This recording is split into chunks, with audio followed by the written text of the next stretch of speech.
कब और क्यों मनाई जाती है रामनवमी, यहाँ जाने सांस्कृतिक और धार्मिक महत्व। कौशल्या जी ने कहा कि हे प्रभु, तुम्हारे प्रत्येक रोम में माया से रचित अनेकानेक ब्रह्मांडों का वास है। अत्यंत धीर बुद्धि वाले विवेकी लोगों की बुद्धि भी स्वीकार नहीं कर सकेगी कि आप मेरे गर्भ में कैसे आ गए। प्रभु, आपका यह विराट रूप हमसे देखा नहीं जा रहा है, कृपा कर आप बालकों वाली लीला कीजिए ताकि मैं आपको हृदय से लगा सकूं। धन्य है भारत की यह पवित्र भूमि जहां श्री राम प्रकट हुए। श्रुति वाक्यों का चिंतन मनन करना, श्रुति सम्मत कार्य करना, कर्म को कर्मयोग बनाने के लिए प्रत्येक कार्य के फल को भगवान की कृपा का फल मानना और उन्हें ही अर्पित करना, सांसारिक कामनाओं का दृष्टा बने रहना, संसार और संसार से मिलने वाले सुखों की अल्पायु और सीमा को समझना, अपना स्वरूप समझना, श्री राम के दिव्य स्वरूप को समझने और उसे धारण कर धन्य होने के लिए आवश्यक है ये क्रम। लंबी साधना का फल होता है भगवान का प्राकट्य। देखरबा माथी निज अद्भुत रूप अखंड, रोम रोम प्रति लागे कोटि कोटि ब्रह्मांड। श्री रामचरितमानस इसलिए सारे ग्रंथों का सार है क्योंकि श्री राम वेदांत वेद्यम विभु हैं। सारे आचार्य राममय हैं। सारे दर्शन और मत इससे सहमत हैं कि राम निर्गुण और सगुण दोनों हैं। वे ही अजन्मे हैं, वे ही जन्म लेते हैं। भगवान श्री राम जब 4 भुजाओं से युक्त प्रकट हुए, शरीर पर दिव्य आभूषण और वनमाला धारण किए हुए थे। सुंदर और विशाल नेत्र, शरीर ऐसा जैसे जल से भरे हुए श्रावण माह के मेघ हों। माता कौशल्या ने दोनों हाथ जोड़कर अपने नन्हे पुत्र को हे अनंत कहकर संबोधित किया। वे इतनी भावुक थीं कि रोमावली पुलकित हो रही थी। वात्सल्य और तत्व का संगम हो रहा था। कौशल्या जी ने कहा कि हे प्रभु, तुम्हारे प्रत्येक रोम में माया से रचित अनेकानेक ब्रह्मांडों का वास है। अत्यंत धीर बुद्धि वाले विवेकी लोगों की बुद्धि भी स्वीकार नहीं कर सकेगी कि आप मेरे गर्भ में कैसे आ गए। प्रभु, आपका यह विराट रूप हमसे देखा नहीं जा रहा है, कृपा कर आप बालकों वाली लीला कीजिए ताकि मैं आपको हृदय से लगा सकूं। भगवान रोने लगे और उनका रोना ही अयोध्या के आनंद का कारण हो गया।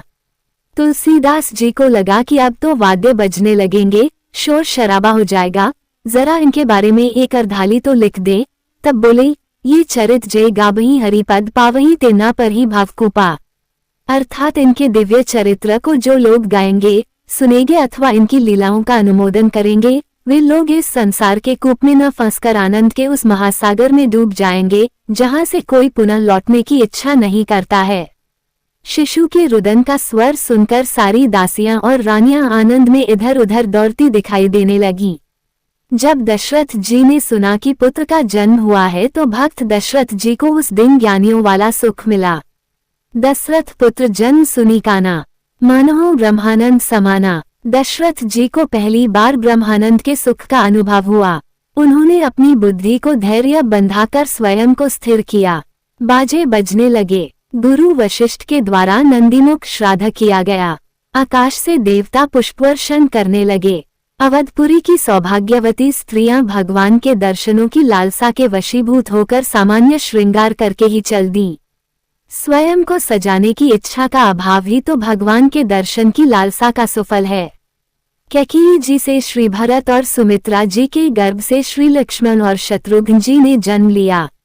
गुरु वशिष्ठ ने श्री राम का नाम पहले रखा और श्री लक्ष्मण का अंत में, भरत और शत्रुघ्न को श्री राम तथा लक्ष्मण के नामों से संपुटित कर दिया।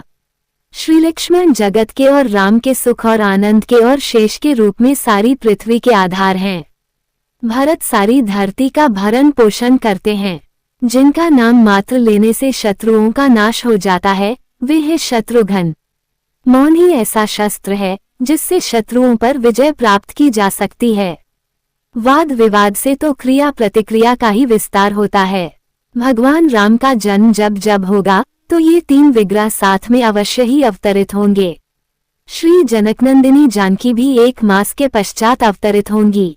मांडवी, उर्मिला, श्रुतिकीर्ति भी जन्म लेंगी। ये सब रामजन्म के हेतु हैं। तुलसीदास जी ने बालकराम के रूप का जो दिव्य वर्णन किया है, उसका लालित्य अद्भुत है। भगवान के जन्म का आनंद लेने और उनके रूपामृत को पीने के लिए सूर्य अयोध्या में 1 महीने तक ठहर गए। उदय और अस्त की प्रक्रिया बाधित हो गई। विस्मृति में ही तो स्मृति की साधना का परम सुख है। पर यहाँ जो अद्वितीयता है वो ये है कि सूर्य कैसे रुके, क्यों रुके और क्या हुआ, इस रहस्य को कोई भी जान नहीं सका। शंकर जी अपने शिष्य काकभूषुंडी के साथ अयोध्या की वीथियों में विचर रहे हैं। सजी हुई अयोध्या का सौंदर्य और सुगंध का लाभ कौन नहीं ले रहा है। सारे तीर्थ अयोध्या में आ गए। देवताओं की भीड़ ऐसी कि आकाश दिखाई नहीं दे रहा है। दिन और रात कब हुआ लोगों का पता ही नहीं चला। बधाइयों को गाने के लिए राग रागिनियों ने सुंदर रूप धारण करके अपने नामों की सार्थकता जताई।